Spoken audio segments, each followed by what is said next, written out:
बिस्मिल्लाहिर्रहमानुर्रहीम। मेरा नाम इकरा अली है और आज हम बहुत ही इम्पोर्टेंट टॉपिक डिस्कस करने वाले हैं जो कि कम्पिटिटिव एग्ज़ाम के पॉइंट ऑफ व्यू से बहुत ही इम्पोर्टेंट टॉपिक है। वो टॉपिक है प्रपोर्शन। इसमें से कम्पिटिटिव एग्ज़ाम में बहुत से एमसीक्यूज़ पूछे जाते हैं, लेकिन ये क्या होता है कि बहुत से बच्चे इसके कंसेप्ट को मिक्स कर देते हैं। तो आज हम अच्छे से प्रपोर्शन को डिस्कस करेंगे। सबसे पहले कि प्रपोर्शन होती क्या है। प्रपोर्शन जो है ये टू रेशियोज़ के दरमियान एक इनइक्वलिटी होती है जिसे हम डिनोट कर सकते हैं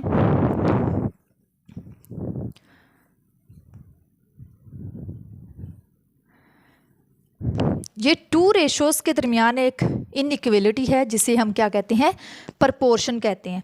अब प्रपोर्शन जो है इसकी हम टू टाइप्स को डिस्कस करते हैं, जिसमें डायरेक्ट प्रपोर्शन है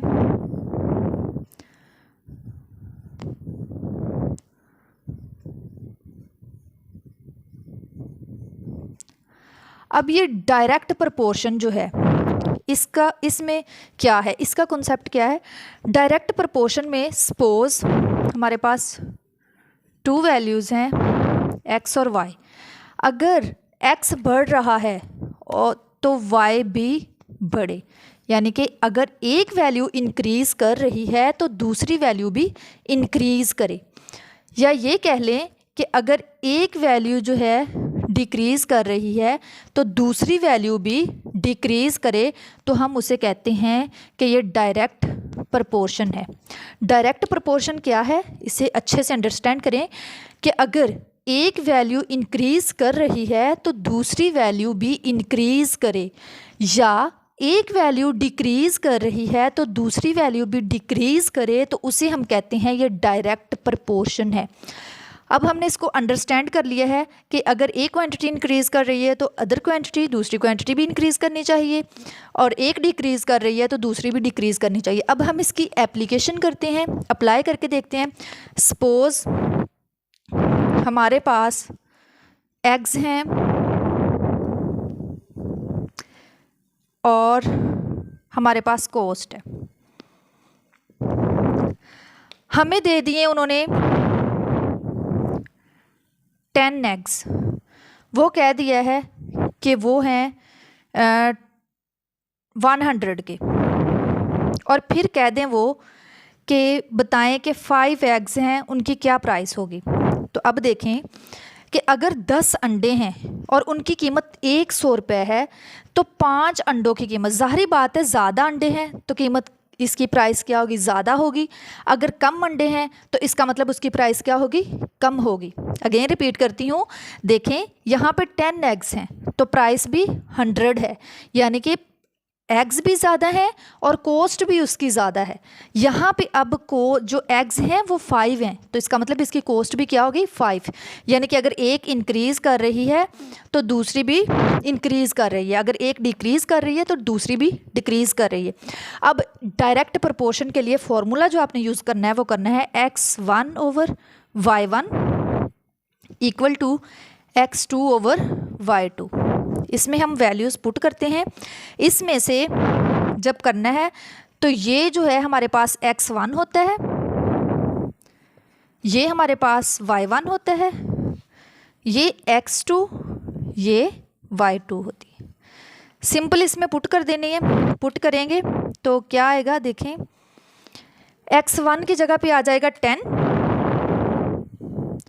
ओवर y1 की जगह पे 5 आ जाएगा, इक्वल टू x2 की जगह पे 100 और y2 की जगह पे x आ जाएगी। तो अब इसमें देखें क्रॉस मल्टीप्लिकेशन कर लेते हैं। 10 cross x equal to 5 multiply 100।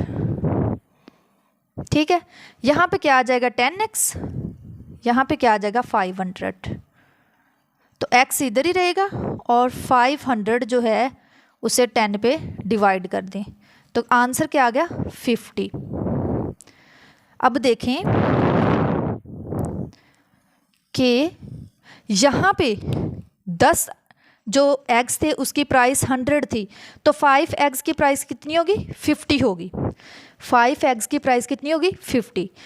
तो यहाँ पे हमने इसको डिस्कस कर लिया है। अब कम्पिटिटिव एग्ज़ाम में इसकी एक शॉर्ट ट्रिक बता देती हूँ कि शॉर्ट ट्रिक में कैसे करना है, जल्दी से इसे कैसे सॉल्व करना है कि इन दोनों को हमने मल्टीप्लाई कर लेना है और जो x के इस साइड पे है उस पर डिवाइड कर देना है। यानी कि 100 को शॉर्ट ट्रिक में मतलब शॉर्ट वे में बता दूं कि इसे कैसे करना है। शॉर्ट वे में इसे ऐसे करना है कि 100 को मल्टीप्लाई करवा देना है 5 से और डिवाइड कर देना इस साइड पे जो वैल्यू दी है 10। तो सिंपल इसे इस पे डिवाइड करेंगे 10 5 50, तो ऐसे आंसर आ जाएगा MCQs का। तो ये क्वेश्चन आपको समझ आ गया होगा अच्छे से। अब हम करते हैं इनवर्स प्रोपोर्शन। डायरेक्ट प्रोपोर्शन तो आपको अच्छे से समझ आ गया होगा।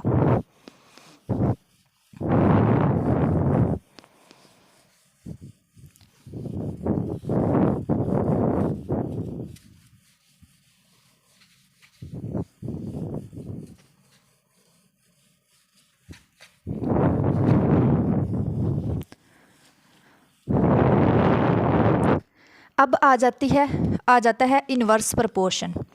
इनवर्स प्रोपोर्शन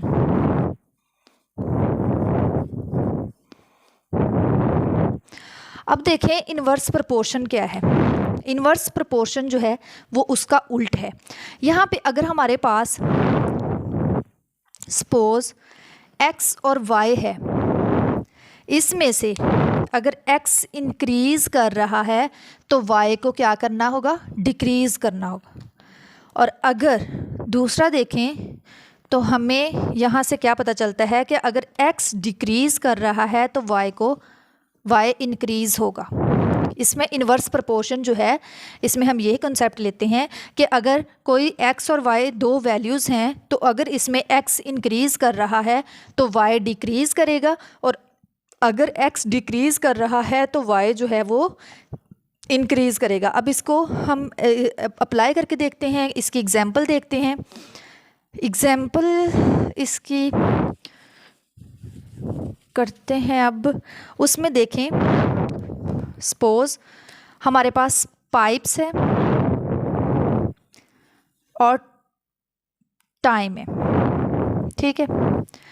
अब 7 पाइप्स हैं और वो 70 मिनट में 7 पाइप्स में से मतलब जो पानी है वो 70 मिनट में गुजरता है। तो 4 पाइप्स में से कितना पानी कितने टाइम में गुजरेगा। तो अब देखें कि 7 पाइप्स हैं तो उसमें से 70 मिनट्स में से पानी जो है गुजरता है। तो अब जो पाइप्स ज़्यादा हैं तो टाइम जो है वो कितना है, कम है। अब पाइप कम कर दिए हैं तो ज़ाहिरी बात जो टाइम है वो क्या होगा, ज़्यादा लगेगा, टाइम ज़्यादा लगेगा इसमें। यानी कि अब इसमें क्या हुआ कि एक वैल्यू जो है वो इंक्रीज़ कर रही है और दूसरी डिक्रीज़ कर रही है। जैसे 7 पाइप थे उसमें 70 मिनट में पानी मतलब गुजरेगा 70 मिनट में, और अगर 4 पाइप हों, अगर पाइप कम कर दें यानी पाइप कम कर दिए तो इसका मतलब है कि जो टाइम है वो ज़्यादा लगेगा। पाइप कम करने से टाइम जो है वो ज़्यादा लगेगा। अब इसके लिए फ़ॉर्मूला बता देती हूँ। तो ये इससे पता चला कि ये कौन सी प्रोपोर्शन है, ये इन्वर्स प्रोपोर्शन है। और इसके लिए फ़ॉर्मूला है x1 y1 equal to x2 y2। x1 इसमें क्या है 7, y1 4 equal to x2 70 cross x, तो 28 इक्वल टू 70 x। तो x इधर ही रह जाएगा, इससे 70 पे डिवाइड कर देंगे तो आपका आंसर आ जाएगा। उसके अलावा अगर हम देखें यहाँ से 70 जो है वो रेज़ कर देते हैं, इसे डिवाइड करें तो आंसर आ जाएगा हमारा वही उतने टाइम में ये पाइप जो है उतने मिनट में ये टाइम मतलब पानी इसमें गुजरेगा। अब देखें अब इसको कैसे करना है हमने, अगर एग्ज़ाम में आ जाए तो इसकी जो कम्पिटिटिव एग्ज़ाम में इसको शॉर्ट ट्रिक में किस वे से करना है। तो इसमें हम क्या करेंगे, इन दोनों को मल्टीप्लाई कर देंगे, यानी कि ये जो है इन दोनों को हमने मल्टीप्लाई करवा देना है। 7 क्रॉस 4 और डिवाइड करवा देना है इस साइड पे जो है 70। तो वो 7 4 28 ओवर 70। तो ये था आज का हमारा लेक्चर जिसमें हमने डायरेक्ट प्रपोर्शन और इन्वर्स प्रपोर्शन को डिस्कस किया। उम्मीद है कि आपको इसकी अच्छे से समझ आ गई होगी। अगेन मैं इसको रिपीट कर देती हूँ कि इसमें यही है कि जो डायरेक्ट प्रपोर्शन था उसमें अगर एक वैल्यू इंक्रीज़ कर रही है तो दूसरी वैल्यू भी इंक्रीज़ करती है, अगर एक डिक्रीज़ कर रही है तो दूसरी भी डिक्रीज़ करेगी, जिस तरह से हमने उसकी एग्जांपल की। इसी तरह से ये इन्वर्स प्रपोर्शन है, इसमें भी अगर एक वैल्यू इंक्रीज़ कर रही है, जैसे पाइप्स की तादाद ज़्यादा है तो टाइम उसको कम लगेगा, अगर पाइप कम कर दिए जाएँ तो उसको टाइम ज़्यादा लगेगा। तो इसके हमने 2 फॉर्मूले बताए हैं आपको, वो फॉर्मूले लिख दिए थे, इसमें सिंपल इजी वे में आप कर सकते हैं। तो आज के लिए इतना ही। अगर हमारी वीडियो आपको अच्छी लगी है तो सब्सक्राइब कर दें और लाइक करना ना भूलिएगा। अल्लाह हाफिज़।